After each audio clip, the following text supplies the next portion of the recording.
Una vida gastada para Cristo nunca termina cortamente o antes de tiempo. Se dice que este misionero en su Biblia se encontraba constantemente tres palabras escritas o tres frases. Era sin reservas, sin retroceso y sin lamentos. Así decidió él servirle al Señor. Y la realidad es que Cristo no merece menos que esto. Como vamos a ver, Jesús es digno de todo honor, de toda adoración y toda entrega. Hasta aquí eso es lo que se ha definido y Juan lo va a exponer. Acompáñame al capítulo 12 del libro de San Juan.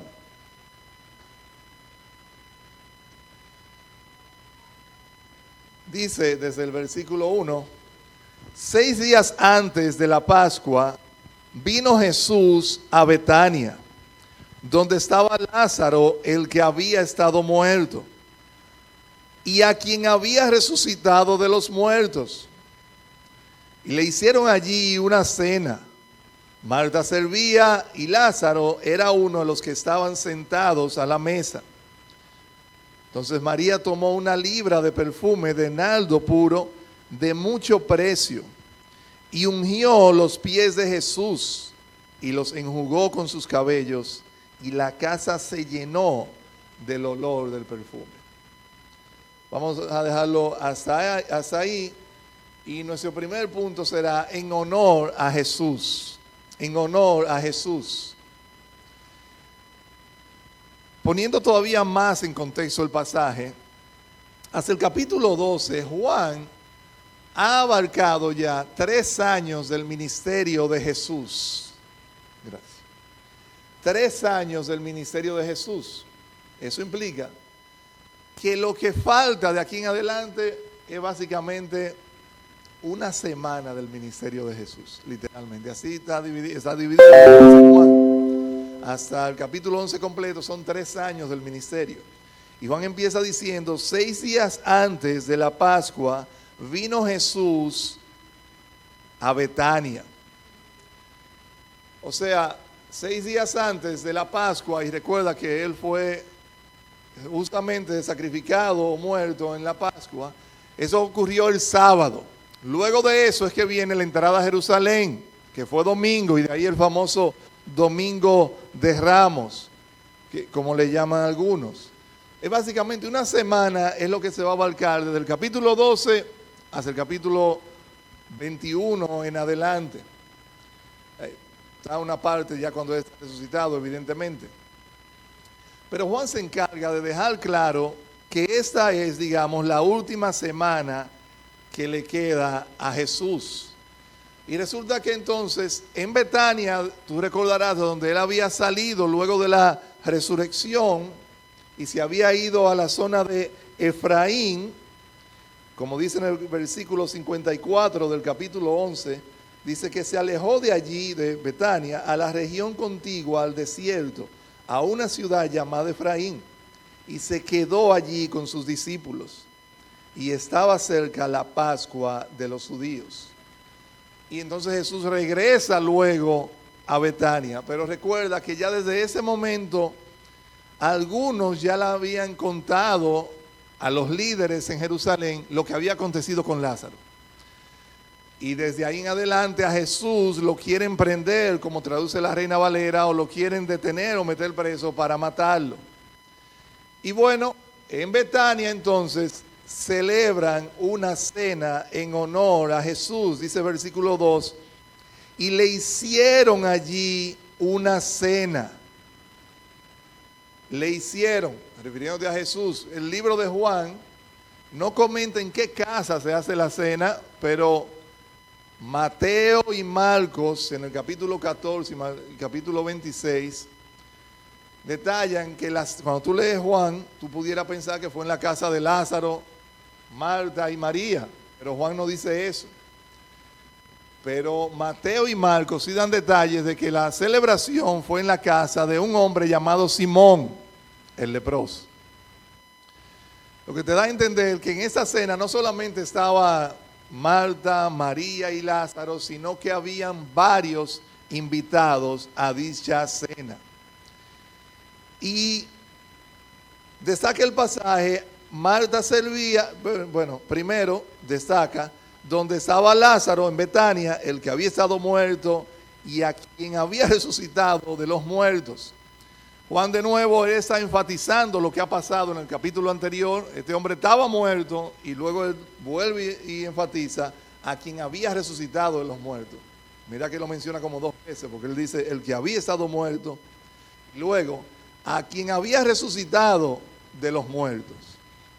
Y allí le hicieron una cena y ahí estaba Lázaro entonces.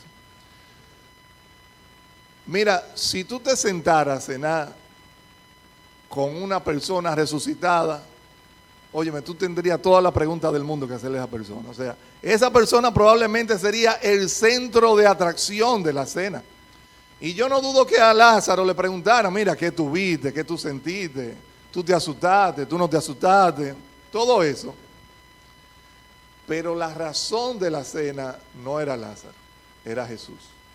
Dice, y le hicieron una cena, y para ser más específico, por ejemplo, la Biblia Nueva Versión Internacional lo traduce tal cual, dice, allí se dio una cena en honor de Jesús. Marta servía y Lázaro era uno de los que estaban en la mesa con él. O sea, la razón de la cena no era Lázaro, era Jesús. Aunque como vamos a ver, sin duda que Lázaro se convirtió en un testimonio andante de Jesús. Él era literalmente un milagro encarnado de Jesús. Él había recibido vida luego de estar muerto, pero la cena era para Jesús, no era para Lázaro. Pudo haber sido por agradecimiento a Jesús, o como traduce la Nueva Versión Internacional y la Nueva Traducción Viviente, en honor a Él, pero no pierdas de vista que la causa de la cena fue honrar a Jesús. No fue en casa de Marta ni de Lázaro, sino de otra persona. Y Lázaro recibió la vida, pero quien merece el honor realmente fue quien le dio la vida a Lázaro. Entonces, el centro de la cena era Jesús, aunque estuvieran comiendo con un hombre resucitado ahí. A final de cuentas, si Lázaro caminaba y se hizo lo que hizo, ¿sabes para qué era? Para apuntar a Jesús. No había otra razón. La causa de la cena fue lo que Jesús había mostrado quién Él era. Y una vez más, la razón de ese encuentro era dar honor a Jesús. Todo el que estaba ahí debía tener claro cuál era la razón. Vito, tú pudieras haber estado ahí y hacerle muchas preguntas a Lázaro, pero si tú te enfocabas solo en Lázaro, tú ibas a perder de vista a quien hizo lo que hizo por Lázaro. Y eso, el pasaje lo deja muy claro. Le hicieron allí una cena, como dice la otra versión, en honor a Jesús. Pero resulta, y ahí vamos entonces a nuestro segundo punto, una adoración sin reservas. Ahora vimos una cena que le hicieron en honor a Él, Él es digno, Él la merece, por encima de cualquier señal, como Lázaro. Pero una adoración sin reservas. Es como si Dios, inspirando a Juan, quisiera mostrar que una cena es honor a Jesús, pero Él merece más que una cena todavía. Él merece mucho más que solo una cena. Dice el versículo 3, entonces María tomó una libra de perfume de nardo puro, de mucho precio, y ungió los pies de Jesús y los enjugó con sus cabellos, y la casa se llenó del olor del perfume. María literalmente interrumpe la cena. O sea, lo que María hizo no estaba en el programa, no estaba agendado, y mucho menos nadie se lo esperaba que María iba a saltar con esto. Y ella literalmente interrumpe lo que está pasando ahí. Para ti pudiera llamarte la atención que dice aquí que ella le unge los pies de Jesús, pero ellos estaban sentados, no como tú estás sentado. Ellos comían, eran literalmente reclinados encima de algún tapete, y se reclinaban hacia la mano izquierda y con los pies así, como tú te sentarías en el piso. Entonces no era difícil para alguien llegarle a los pies de alguien. Pero no es solo que fueron los pies. Mateo y Marcos declaran que ella le ungió la cabeza también. O sea, María literalmente empapó a Jesús del perfume. Literalmente. Mira, algunos le llaman a este acto de adoración de María, yo le puse sin reservas, pero muchos le llaman extravagante, de lo grandioso, de lo fuerte, de lo contracultural que fue, de lo sorprendente que fue, y no es para menos. Dice el pasaje que María tomó 1 libra de perfume de nardo puro, de mucho precio. Miremos primero las características que tenía este material con el que ella hace ese acto de adoración. Primero te habla de la calidad del perfume. Dice que era puro. La verdad que yo no sé distinguir si un perfume es original, no original, si después se vuela, usted lo pone a la 2 horas, ya se te va. Pero hay gente que sí lo puede reconocer, y hay muchas falsificaciones hechas por ahí de perfumes que tienen una marca, tienen la botella y para ti es perfecto, pero en realidad es una réplica de un original. El perfume de María no era una réplica, era un perfume original totalmente, y como dice, puro.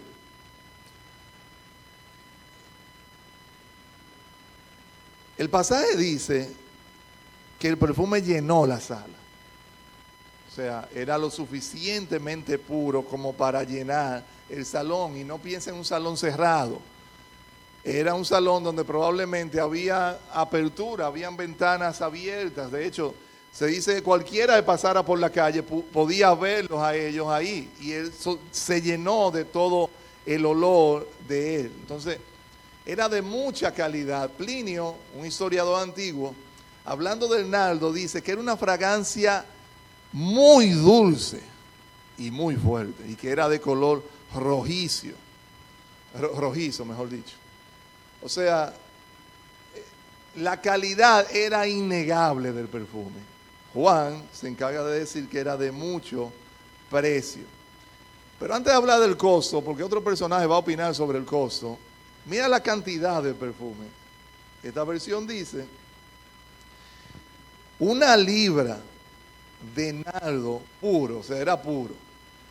1 libra eran literalmente casi medio litro, 350 mililitros o 12 onzas, mejor dicho, 12 onzas. Para que tengan una idea, sabes que cuando vas a viajar, tú tienes un límite de líquido que tú puedes llevar en los aviones.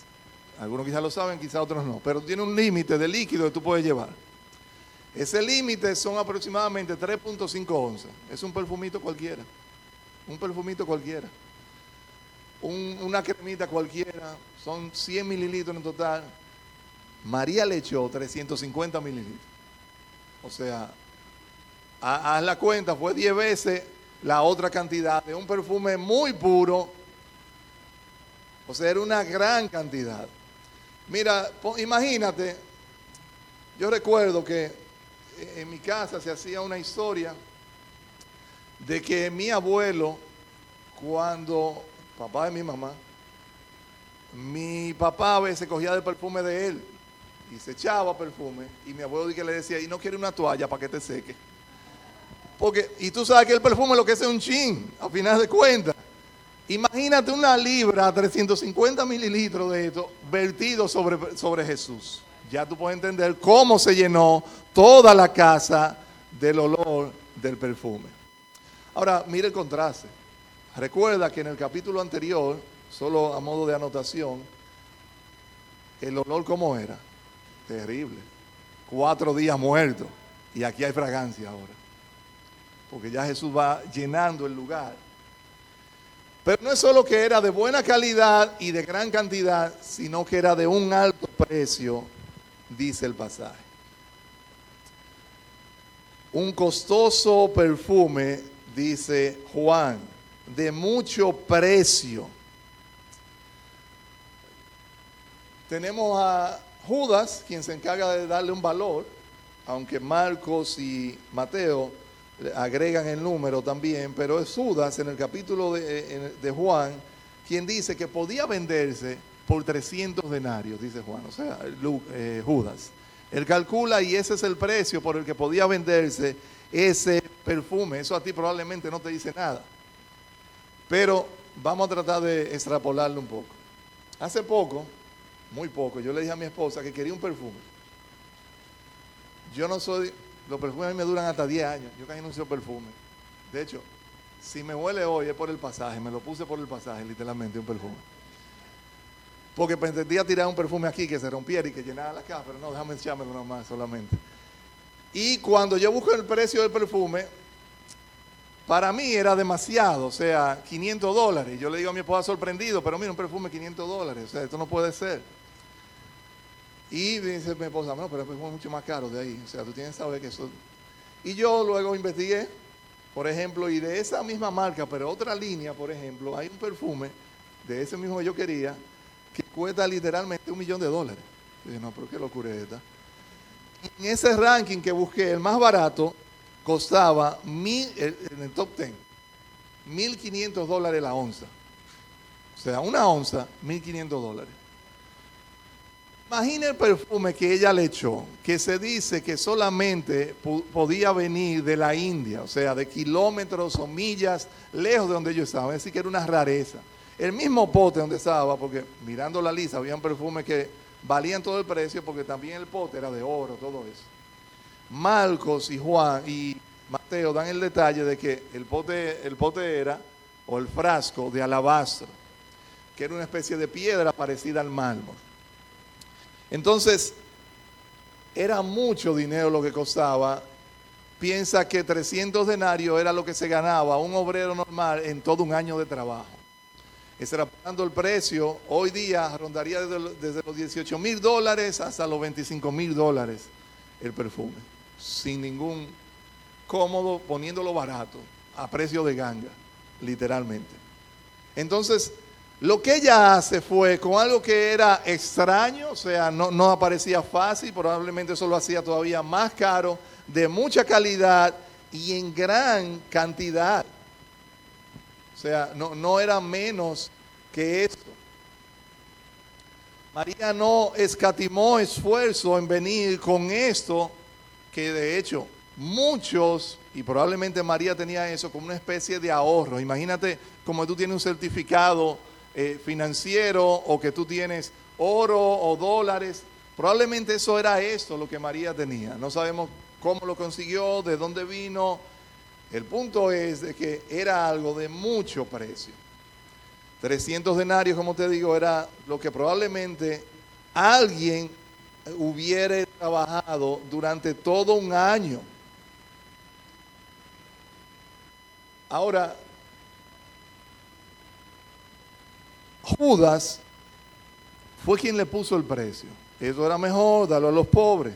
No vamos a entrar todavía allá, pero es Judas quien menciona el precio de él, pero no piense que fue solamente Judas que habló de eso. Mateo y Marcos hablan de que varios mencionaron esto.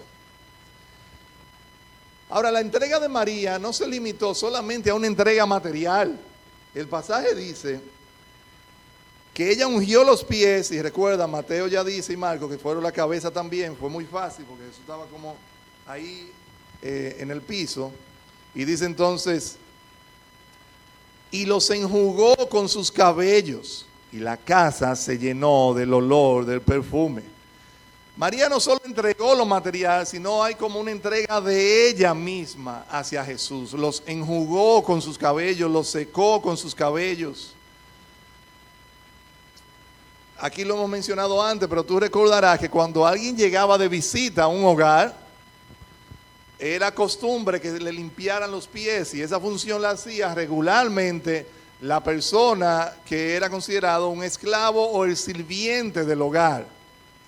María no es para nada la sirviente del hogar, y sin embargo María se humilla a tal grado que asume la posición de un esclavo para lavar los pies de Jesús, para secar los pies de Jesús.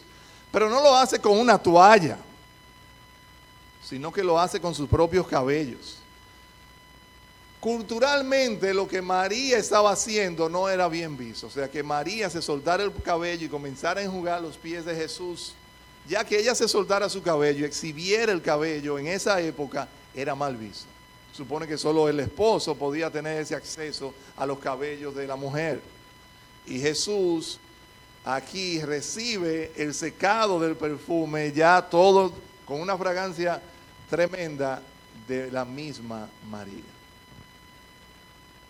O sea, ella entregó algo de mucho valor y se entregó también a sí mismo.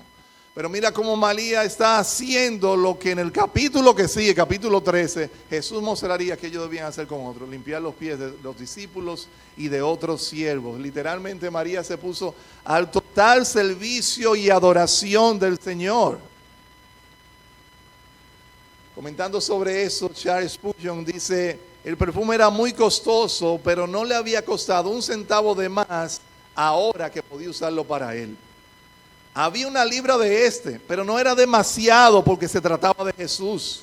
Era muy dulce, pero ninguno tan dulce como Jesús. María entrega a Jesús nada menos de lo que Jesús vale y merece. Nada menos de lo que Jesús vale y merece, tanto en la entrega material como en la entrega de sí mismo. María evidentemente es criticada, pero Jesús es como quien sale en su defensa. En el libro de Juan no menciona esa frase, pero en el libro de Mateo y Marcos, Jesús dice que ella hizo una buena obra. Dice en Marcos 14, verso 6, dice: déjala, ¿por qué la molestan? Buena obra me ha hecho. O sea, Jesús aprueba lo que esa mujer ha hecho cuando todo el mundo no la aprueba. La Nueva Versión Internacional lo traduce diciendo: ha hecho una obra hermosa por mí. Y la Nueva Traducción Viviente traduce: ha hecho algo tan bueno. O sea, Jesús literalmente aprueba en totalidad, en grado sumo, lo que María acaba de hacer. De ese acto de adoración debería llamarnos la atención la espontaneidad. O sea, es como nadie lo está esperando, están en cena y de pronto llega María, rompe el pote de alabastro y lo derrama sobre él. Sin nadie estarlo esperando, totalmente espontáneo. De ese acto de adoración podemos decir que fue totalmente sacrificial. Sacrificó un alto costo, el año entero de un obrero.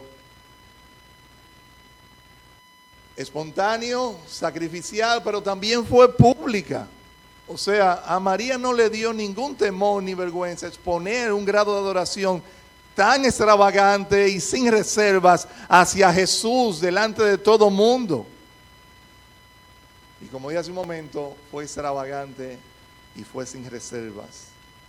Fue mucho más allá de lo que cualquiera podía esperar, incluso lo que ella misma estaba quizás humanamente llamada a hacer. Lo que pasa es que cuando se trata de Jesús no estamos hablando de alguien cualquiera. Jesús es digno, como dice el sermón, de todo honor, de toda adoración y de toda entrega. Tú puedes ir pensando en tu cabeza qué merece Jesús. Y mire, no te quepa la menor duda que Jesús lo merece todo. Todo. Pero en ese pasaje, recuerda lo que dije al principio, Juan ha llegado a una etapa donde debe quedar claro si se adora a Jesús o no se adora a Jesús.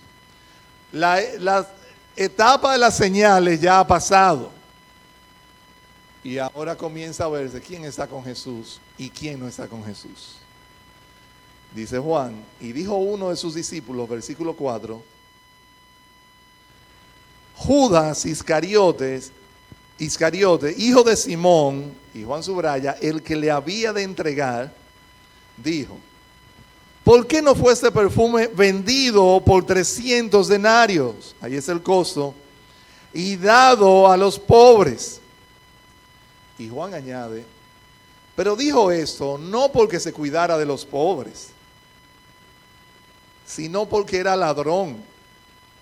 Y teniendo la bolsa, sustraía de lo que se echaba en ella. Mira, esa es la primera vez que se escucha a Judas hablar en la Biblia. O sea, Luego hablaría haciendo el negocio con el Sanedrín, pero la primera vez que se escucha es aquí, por lo menos que queda registrado. Y a ojos humanos es encomiable lo que este hombre acaba de decir. Recuerda que eso no fue algo que solamente lo dijo él. Mateo y Marcos se encargan de decir que varios coincidieron con eso. Parecería que Juan fue el primero, Judas fue el primero que mencionó esto.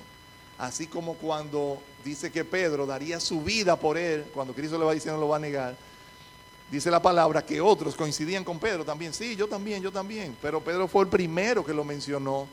Y aquí Judas es el primero que hace este cálculo que a todas luces lleva a todo el mundo a pensar, pero ¿verdad? Esto es un desperdicio lo que se ha hecho aquí. Esto es un desperdicio. O sea, un año completo de salario, esta mujer lo ha votado aquí como si la cena ya no fuera suficiente. O sea, ¿pero qué es lo que esta mujer ha hecho? Y Juan detalla que Judas era quien llevaba la bolsa. Entiéndase, Judas era quien llevaba la caja chica del ministerio de Jesús. No pienses que el ministerio de Jesús no recibía bienes para sostenerse de algún modo. De hecho, Lucas capítulo 8, lo voy a mencionar solo brevemente, menciona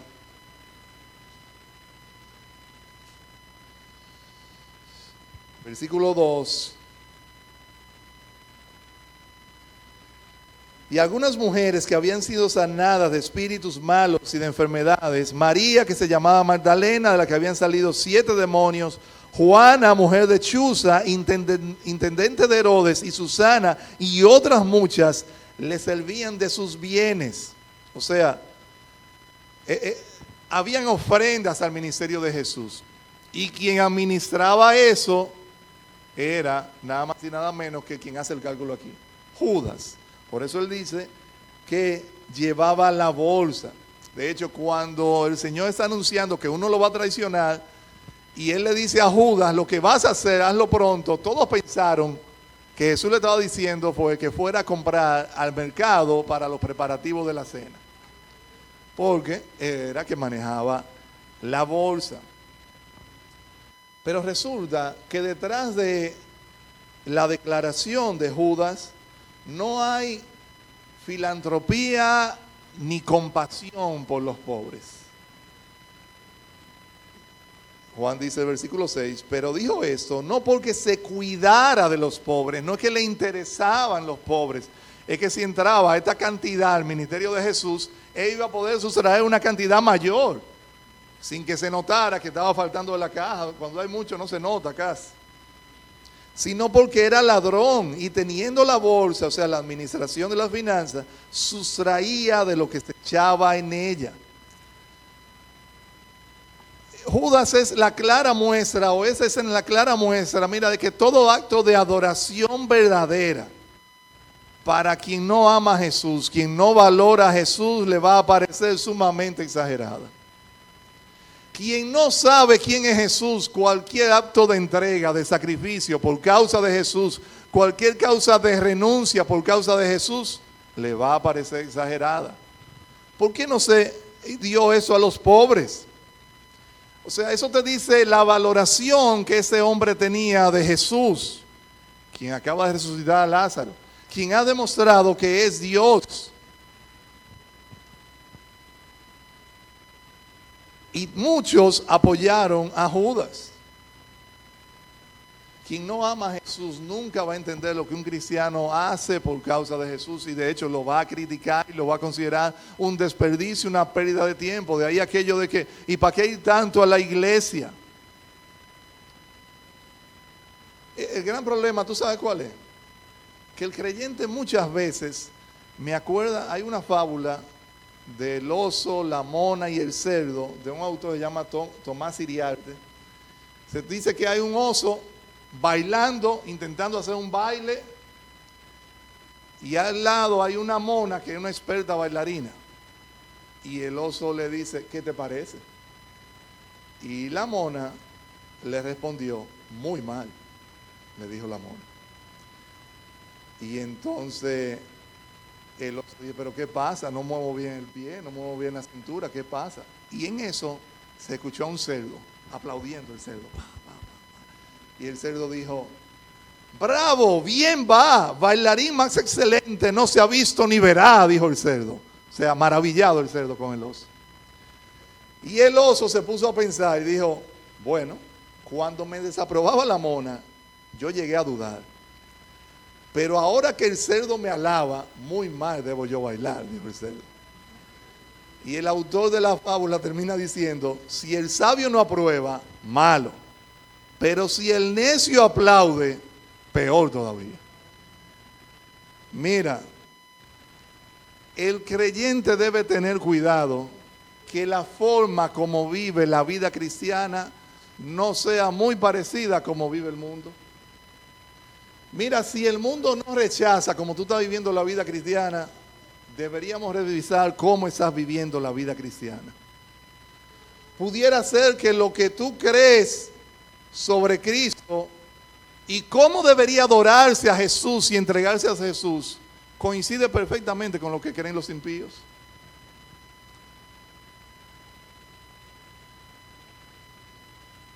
O sea, si tú crees que la vida cristiana, yo no necesito congregarme sino cuando tengo chance y yo puedo dejar de congregarme, por ejemplo, para coger un trabajo que es los domingos y yo puedo mudarme allá donde no hay ninguna iglesia. Mira, así mismo creen los impíos. Ellos no le dan ningún valor a nada que tenga que ver con una mayor entrega a Jesús o con una renuncia de muchas cosas por causa de Jesús. Lo que Judas dice aquí, esto pudo haberse dado a los pobres. Yo lo he escuchado millares o cientos de veces de personas impías, de personas no creyentes y de cristianos dentro de la iglesia. No es que yo no doy a la iglesia porque yo prefiero darle a los pobres. El mundo piensa eso. O sea, eso fue lo que Judas, quien era ladrón, quien no amaba al Señor, y como Juan agrega, quien le traicionaría, dejando ver de dónde que viene eso, pensaba tal cual como piensan muchos impíos, muchos no creyentes y muchos que van a la iglesia. Mira, la amistad con el mundo no es solamente convivir con el mundo, pasar tiempo con el mundo, es pensar como el mundo piensa. Es tener una visión de las cosas que se aleja más de la consagración a Cristo y se acerca más a lo que el mundo piensa. Todo el mundo alabó a Judas, pero no el Señor. El Señor dijo, ella ha hecho una buena obra. Ella ha hecho una buena obra. Yo he mencionado lo de congregarse, pero mira, el ser discipulado, el estudiar la palabra, el crecer en madurez y en el conocimiento de la palabra. ¿Tú sabes quién no aprecia eso? ¿Quién no busca eso? ¿Quién no ama a Jesús? ¿Quién no valora a Jesús? Tan sencillo como eso. Tan sencillo como eso. O sea, quien no ama a Jesús considera desperdicio entrar a un curso de discipulado, entrar a un estudio bíblico. Él entiende que la vida cristiana no necesita tanta entrega. Y tiene tiempo para excederse en horas de trabajo, hacer maestrías, pero nunca consagrarse y sentarse a ser discipulado bíblicamente. Así como Judas menospreció lo que esa mujer hizo y el mundo coincidía con Judas, muchos coinciden con el mundo en que no es necesario estar siendo discipulado.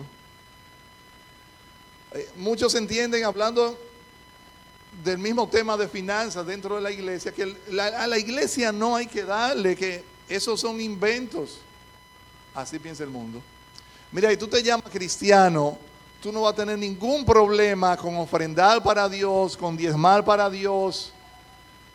Cristo mismo dice la palabra aquí que tenía un financiero que administraba la bolsa o las finanzas o la caja chica, como le quieras llamar. Pero hay muchos creyentes que vienen a la iglesia y parecería que nunca consagran las finanzas, nunca se consagran en ello. Hay muchos, se cuenta de alguien que fue a bautizarse y entró con todo y cartera y le dijeron, hey Juan, la cartera. Y yo dije, es que la quiero bautizar también. Hay gente que nunca bautiza las finanzas. Nunca bautiza las finanzas. Y aclaro, yo no recibo ninguna comisión de la iglesia. Así que no estoy pidiendo dinero. Lo que quisiera es que tú te consagres como dice el Señor y no que tenga una visión mundana de la vida cristiana. Los roles en el matrimonio, hay gente que la visión que tiene es la que el mundo siembra. O sea, hay personas dentro de la iglesia que hablarle de errores de matrimonio, el varón como cabeza, la mujer sometida, ayuda idónea, les rechina. Yo escuché un programa esta semana, porque hicieron una declaración y puse a ver, y literalmente había un comunicador que decía que la primera opresión y maltrato a la mujer es cuando se usa la palabra sumisión. Eso es totalmente antibíblico literalmente. Tan sencillo como que ninguna institución que funciona sin una jerarquía. O sea, hay un líder, hay unos liderados. Tan sencillo como eso. Pero, de nuevo, como he dicho antes, a veces el creyente está como el pez, que nunca se da cuenta de estar mojado. El creyente no se da cuenta cuánto de lo que vive, cree y practica realmente es del mundo y no de la Biblia. ¿Por qué ese desperdicio? ¿Para qué eso? Y hablando del mismo matrimonio también. O sea, hoy en día tú encuentras a creyentes que defienden hasta la unión libre. Y tú encuentras a otros que para mí no son creyentes que están defendiendo hasta la poligamia. ¿Qué es esto? Y hay creyentes que se lo creen. Si el mundo aplaude lo que tú haces, si lo que tú haces coincide con lo que el mundo aplaude, tú debes preguntarte si realmente tú estás siguiendo a Cristo y entregándote a Jesús. Literalmente. Yo debo ver qué tanto de lo que yo practico en mi vida cristiana no es lo que la Biblia enseña, sino lo que yo adquirí del mundo y lo que a mí se me acomoda. Lo que se acomoda a mis deseos. Judas lo que quería era robar. Y muchos lo que quieren es seguir viviendo para sí mismos y no para Jesús. La motivación detrás de la declaración de Judas no era nada más que robar el dinero. La declaración era muy loable, muy grandiosa. Pero era simplemente incredulidad y pecado disfrazado. Dice la Nueva Traducción Viviente, no era que a Judas le importaran los pobres, en verdad era un ladrón. Y como estaba a cargo del dinero de los discípulos, a menudo robaba para él. Juan apunta a la motivación de este hombre. Juan está señalando que lo que este hombre no viene de una actitud nada piadosa, sino todo lo contrario. Mire, el creyente debería constantemente estar analizando sus motivaciones en todo lo que hace. Ok, ¿por qué es que yo al día de hoy no estoy siendo discipulado, no recibo curso? ¿Por qué es realmente que yo no asisto? ¿Por qué es realmente que yo no consagro mis finanzas? ¿Por qué es realmente que yo no renuncio a cosas que a Dios le desagradan? ¿Por qué es que yo no hago cosas que a Dios le agradan y que están claramente en su palabra? Yo debería constantemente revisar mi motivación detrás de todo. ¿Qué es lo que realmente motiva? Lo que haces y lo que dejas de hacer. Un creyente viviendo como creyente, como adorador, genuinamente siempre tendrá oposición en este mundo. En un lado más que otro, en algunos momentos más que en otro, pero es imposible que un creyente pase por esa vida sin ser rechazado, sin ser burlado, sin ser menospreciado en muchas ocasiones. Dice Pablo en 2 de Timoteo capítulo 3, verso 12, y también todos los que quieren vivir piadosamente en Cristo Jesús sufrirán persecución. A esta mujer la querían linchar porque hizo lo que según ellos era una exageración y un desperdicio. todo el que quiera vivir piadosamente delante de Cristo Jesús sufrirá persecución. Ahora, tú pudieras pensar que esto es exagerado, pero ¿cuál es la demanda de Jesús? Escucha lo que dice Lucas 14:33. Así pues, cualquiera de ustedes que no renuncia a todo lo que posee, no puede ser mi discípulo. Si yo valoro algo más que Jesús, mi comodidad, mi tiempo, mi estatus, más que Jesús, yo no soy discípulo de Jesús, y todo creyente está llamado a ser un discípulo de Jesús. Mateo 10, versos 37 y 39, te lo voy a leer de la Nueva Traducción Viviente. Dice: si amas a tu padre o a tu madre más que a mí, no eres digno de ser mío. Si amas a tu hijo o a tu hija más que a mí, no eres digno de ser mío. Si te niegas a tomar tu cruz y seguirme, no eres digno de ser mío. Si te aferras a tu vida, la perderás. Pero si entregas tu vida por mí, la salvarás. Eso es radical. Eso es cristianismo básico, como vengo diciendo hace rato. Cristianismo básico. ¿Eso se va a hacer perfectamente? No, porque nadie lo es. Pero sí debe haber genuinamente un deseo, una intención y un esfuerzo por vivir una vida entregada por entero a Jesús. Donde yo realmente reviso cuál es mi motivación detrás de todo esto. Repito, si lo que el mundo hace coincide con tu forma de ver muchas cosas de las que vives, de las que practicas, probablemente tu visión no es bíblica, sino todo lo contrario. El estándar del creyente no puede ser lo que el mundo aprueba o deja de aprobar. Para nada. Dice Isaías 8:19, no consultará al pueblo a su Dios, consultará a los muertos por los vivos. Y a veces tú ves al creyente recibiendo consejo en cosas que la Biblia habla muy claro, recibiendo consejos del mundo y no de la palabra. Y acomodando la palabra a lo que dice el mundo. De hecho, como dije, en matrimonio, en roles, en trabajo, en finanzas, en lectura de la palabra, visiones que no son nada bíblicas, pero que demandan probablemente sacrificio de tiempo, sacrificio de renunciar a cosas, sacrificio de entregar cosas. En últimas, yo debo desear entregarme por entero a Jesús. Esa fue la adoración de María y ese fue el rechazo que levantó. Juan lo ha dejado claro. Hay una cena en honor a Jesús, hay un acto extravagante de adoración y hay una reacción casi violenta contra lo que esta mujer hizo. Contra lo que esta mujer hizo. Mira, ¿cuándo fue la última vez que tú recibiste contrariedad, rechazo o burla de parte de tu compañero de trabajo, de parte de tu familia por causa de Cristo? De tus hermanos, de tu madre o de tu padre. ¿Cuándo fue la última vez? De tus amigos o de tu propia pareja incluso. Y Juan entonces termina mostrando dos extremos que ocurren con Jesús. Ya lo mostró aquí, pero ahora va a hablar de la entrega. Con Jesús, a la luz de ese último punto, tú debes ser o un entregado o un rechazado a Jesús. Entrega o rechazo, ese es nuestro último punto. Dice el versículo 9.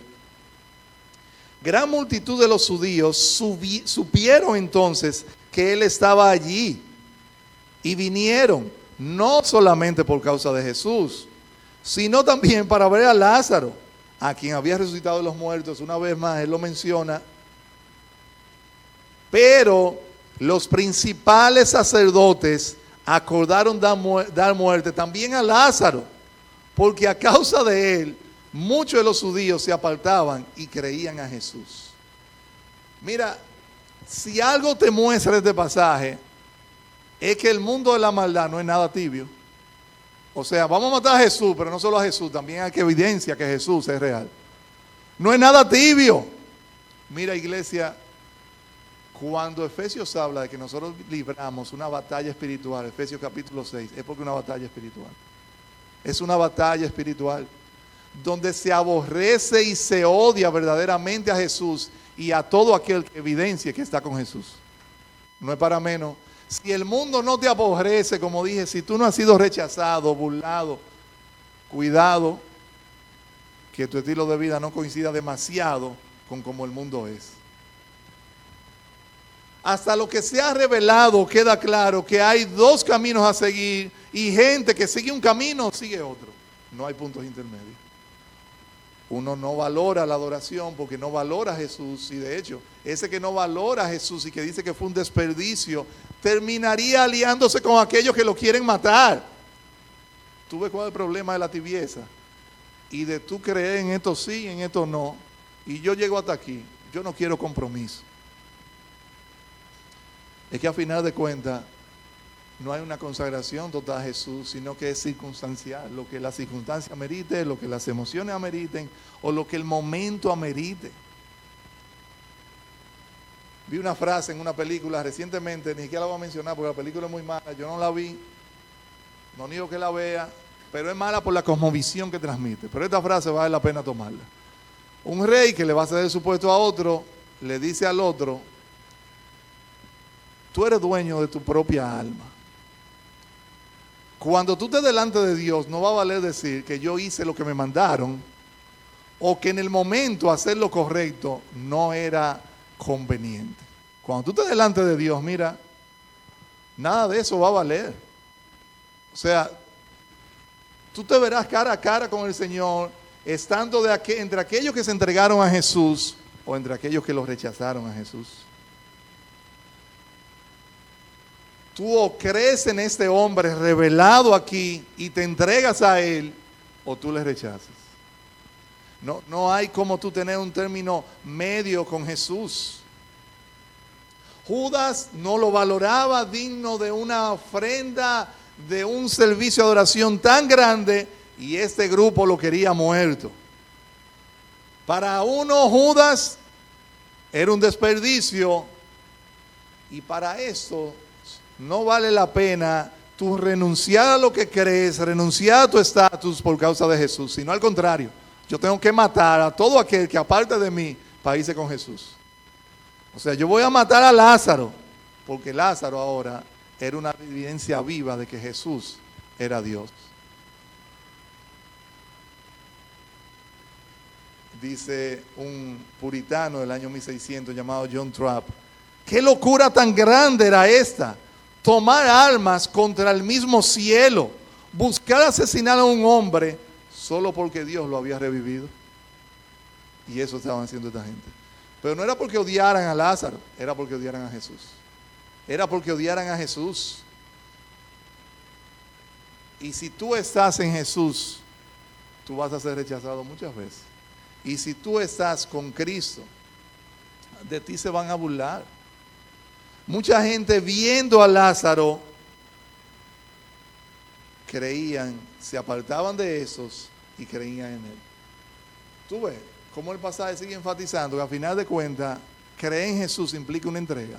Yo me aparto de estos cuya doctrina era falsa, cuya doctrina era engaño y cuya enseñanza realmente se alejaba de Dios, y me acerco a Jesús.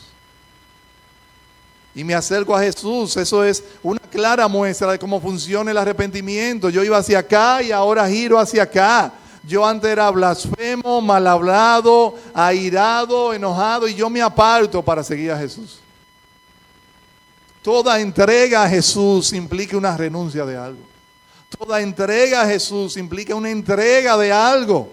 Empezando por mi propia vida, como pasó con María. Amados, Jesús es digno de todo honor, de toda adoración y de toda entrega. Jesús es digno de que yo renuncie incluso a las enseñanzas más profundas que me dio mi mamá o me dio mi abuela en cuanto a la fe, si se desvía de lo que Jesús enseña. Hay mucha gente que se le dificulta venir a la fe porque tiene la enseñanza de su mamá y su papá que era contrario a eso, y simplemente por eso no lo hace. Mira, Jesús merece tu entrega total, por encima de lo que te enseñó tu abuela o tu mamá. Hay mucha gente que no se entrega a Jesús porque pudiera implicar perder amigos, perder canchanchanes, perder compañeros. Mira, Jesús vale más que cualquier amiguito o amiguita que tú tengas. Hay gente que no se entrega a Jesús porque implica apartarse de alguna relación, si no está casado, claro, o si no están juntos hoy día. Pero mira, que no te dé temor apartarte de todo aquello que te aparte de Jesús.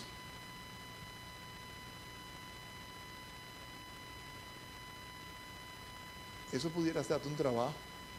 Hasta un trabajo. Que no te dé temor vivir para Jesús, aunque el mundo entero te llame loco. Aunque el mundo entero te llame loca. Al creyente, y aquí voy dando las últimas palabras, al creyente, la opinión que debería importarle y retumbarle en el corazón es la de Jesús. Ninguna otra. Al creyente la opinión que debería motivarle cada día es la de Jesús. El creyente debería ser una persona que reaccione a la palabra, entiéndase. La palabra dice algo sobre esto. Bueno, la palabra dice eso, yo lo entendí, está claro, yo voy a vivir por eso. Independiente de que el mundo diga todo lo contrario. No lo que dice el mundo. Lo que yo hago es conforme a las Escrituras, eso es suficiente. Tú tienes la alabanza de Jesús por adorarle como Él se merece. No por vivir como el mundo vive. Amado, yo quisiera preguntarte, hoy día, ¿cómo puedes tú mostrar una devoción como la de María? Pero déjame cambiar la pregunta. Yo dije hace un tiempo en un devocional en mi casa que una forma de conocer de verdad si alguien está consagrado a Jesús es preguntarle, ¿cuál es el mayor sacrificio que tú en tu vida consideras que has hecho por Jesús? O dicho de otra forma, ¿qué te ha costado a ti la fe en Jesús? ¿O qué te está costando hoy la fe en Jesús? Mira, si tú no puedes tener claro qué te está costando la fe en Jesús, ¿qué te ha costado la fe en Jesús? Este mensaje para ti. Este mensaje para ti. Si Cristo no es todo para ti, entonces Cristo no es nada para ti. Literalmente. Y si alguno está aquí y no es creyente, y entiende que esto es más que una exageración, mire, un día tú te verás con Jesús cara a cara delante de Él. Ya sea que Él llegue o que tú te lo encuentres primero. Y ahí ya será muy tarde para tú entregar tu vida a Jesús. Hoy, a ti que estás aquí y no tienes a Jesús, tú tienes toda la oportunidad del mundo de entregarte por entero a aquel que se entregó por entero por causa de tu vida. A aquel que murió en la cruz y lo dejó todo y se hizo semejante a hombre y se humilló para que tú pudieras entregarle tu vida por entero a Él. Porque mire, en este mundo no hay mejor forma de vivir con gozo y plenitud que entregándole toda la vida a Jesús. Vamos a orar, amado hermano.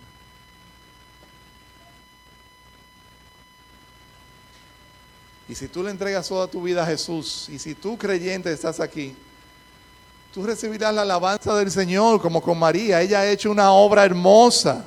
Ella ha hecho una buena obra o una muy buena obra. ¿Qué se dirá de ti cuando llegues al cielo? Amado, buen siervo y fiel, sobre poco has sido fiel, ven, sobre mucho te pondré. Entrégale tu vida a Jesús por entero. Amén. Vamos a orar.